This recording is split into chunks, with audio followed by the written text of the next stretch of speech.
Hello guys, Newbury Biker. Glorious day today. Weather's really nice, not too hot, not too cold. On this video, I'm just gonna let you guys see me do a bit of work on the roof of the wild camping area. Or the roof that isn't there at the moment because I lost the tarp some time back. And I'm gonna replace it with some plywood which I've got. Not ideal plywood. OSB is better for the job, but I've got some plywood.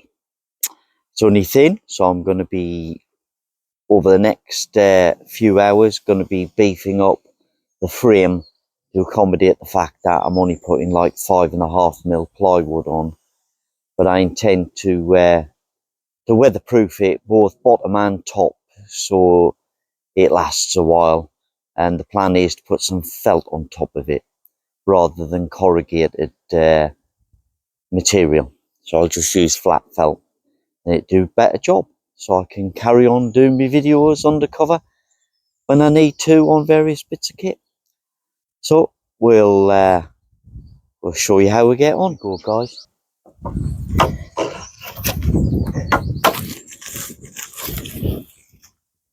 Nothing's square on this, not because I made it and I can't make anything square. It's because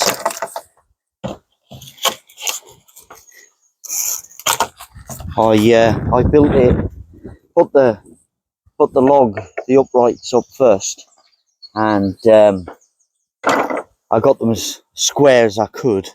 But of course they're tree trunks, and you know they don't behave like man-made materials which are machined and made square.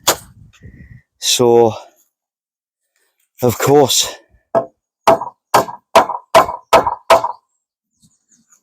these things are natural and they don't want to do what you want to do with them.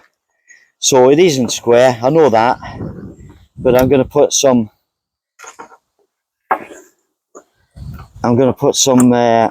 plywood on that is machined and is, if you like, a fixed size. I wouldn't say it was square, a rectangle, but the point being is I think when I make it, I'm gonna stick with the sides being level with the frame, and I'm gonna have an overhang along the back with a ply to take the water into the gutter that I've got on. And the front, I'm not sure yet whether I'm gonna let the ply go out 100mm or whether I'll just finish it in line with the frame. And that's another reason why I've gone for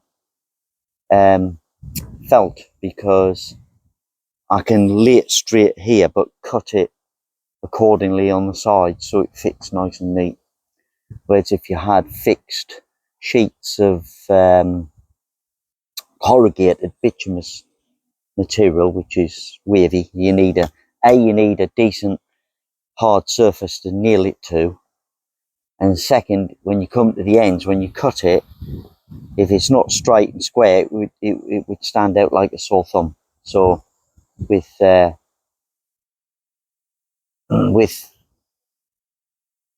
bituminous roll or felt roll, I think it'd be easier to make it look better, and I think it'll work better, and it's a little bit cheaper. And to be honest, this only got to last another 10-15 years, and I can always put more more stuff on the top. I don't know how long the uprights are going to last, to be honest. They're beech, and I did cement them into the ground about 1 foot, but I didn't treat them. I just literally dug a hole and cemented them in. So see how they fare. They could rot off at ground level. And sort of it is on my mind a bit, but we're going to make use of it and enjoy it. So I'll bring you back when I'm a little bit further along, guys. You don't watch me pull nails out all day. All right, see you soon. So guys, I've just put 4 sheets up. It's not square, but there's there's a little bit of a mishap there, look. But what I'm going to do is put some cross members on, across from A to B on each sheet, or underneath each sheet to support it at the point where it joins. So that will actually make that good. I've got it on, so it says he sort of needs trimming on this side, as you can see. I don't know if I'm going to trim the overhang yet, but I can trim that, look, and that works there because it's not square. The only little misfit bit is up here, but I can piece a bit in there quite easily, I think, because I'm going to reinforce the ridge anyway. And I think that is about the best sort of fit I'm going to get, really. I'll just take you up top so you can have a look from the top, and you'll see it's pretty straight on with a ridge there. There's that little out alignment there for the sides, and I lose a little bit on there, look, but I could quite easily cut a piece to fit and just nail that in place. It doesn't have to be structural along there, just fill the gap. So I think I'm going to go with that. So I shall put some bits in. In fact, I'm even thinking about just getting on with it. I know there's potential for rain in a few days. It looks a bit iffy now, but I think it might just spit. So I might actually get it in place, get it nailed down, and pick up, because I haven't got the felt yet, pick up the rolls of felt tomorrow, and hopefully it won't get too wet. Hi guys, so we're all screwed on. I'll put lots of little short screws in, probably overkill really, but I want to try and stiffen it up. So the screws about every sort of 6 inches, maybe 5, all the way around from the roof, or from the top into the structure of the wood. And I put quite a few around the edges because I'm planning on cutting the edges back. And when I cut those edges back, I want plenty of strength in the in this edge, so when I cut it flush, it doesn't lift or move. And that's sort of 80% of the woodwork on, I suppose. I'm just going to try and see if I can get the back section on now and get it all ready. It does look a bit iffy, the weather. It keeps spitting, but I think we're going to be good. Well, I hope we're going to be good.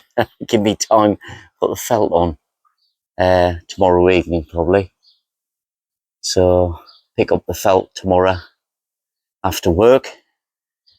Get the roof finished this evening, or 99%.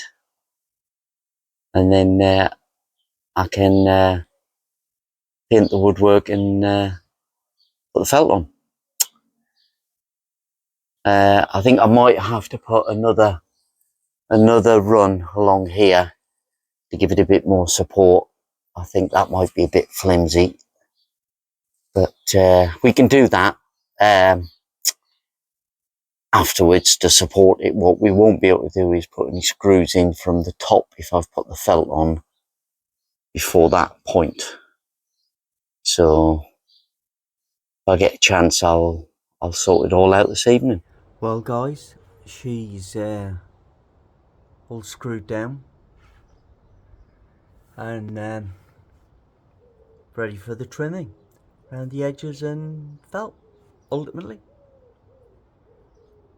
So guys, there's the front trimmed, as in, well, the side trimmed. The front is not trimmed yet. All the way along the front. If I trim it, I think I am going to, and I've got to side up along this side and smooth it down with the sander. So there's a view of the top. Ridge isn't quite straight, but we made it, you know, made the best, and we've got the edge to trim off along there tomorrow. This is trimmed off reasonably close down to the overhang at the front. As you can see, plenty of screws to keep it in position. I will have to support it underneath with some more sections, but I think we'll just screw them up and not attach the timber to it, so I can get the roof on tomorrow and then reinforce it from underneath later. That way I can work underneath. So we just put the pieces up and screw them into the joists, but not attach the timber as in the roof. I think there's enough support on there. Okay, and we've left an overhang on the gutter of 80mm. I don't know if I'm going to put anything underneath that to support it, as in to make it a bit thicker, whether I'll just run the felt along it, and I might have to drop the gutter off and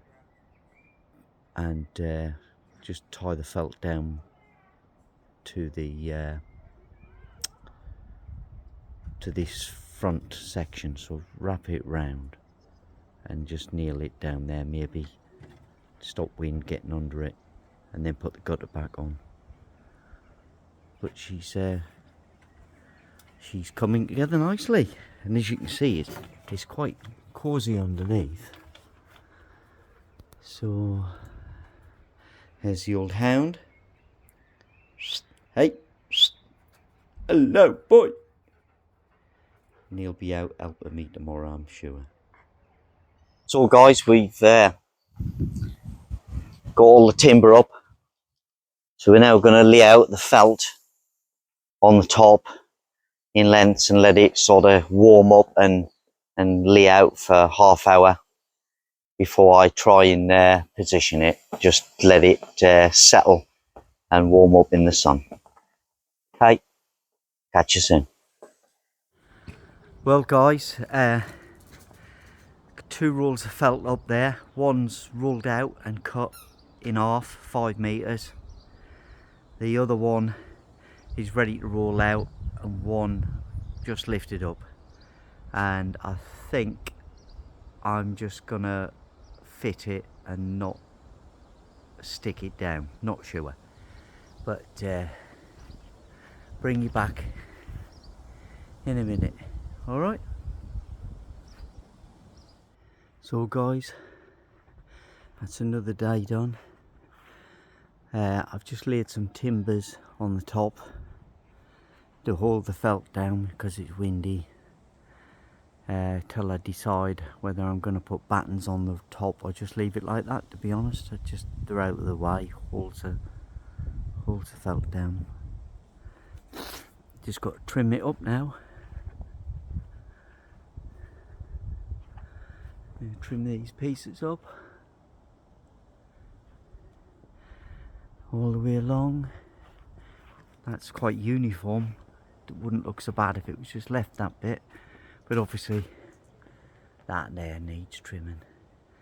And I need to secure at the back of the felt at the end of the roof, just underneath somehow, maybe a piece of batten or something, but you can't see it because on the other side, that looking towards the gutter, which is good for tonight anyway. And that's me done.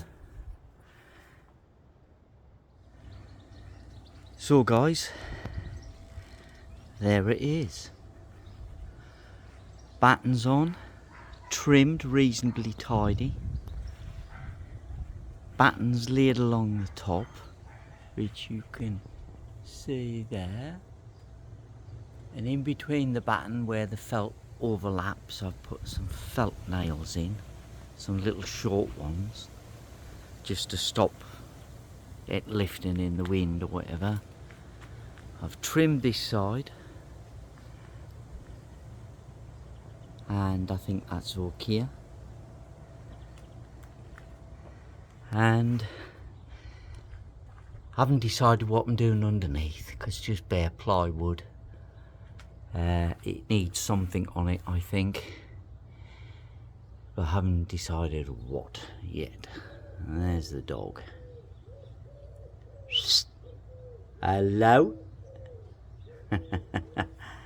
But as you can see, these beech tree trunks, they've been through the old processing machine, so they've got big scrape marks in them, and they're dropping their bark now, but they're still sound.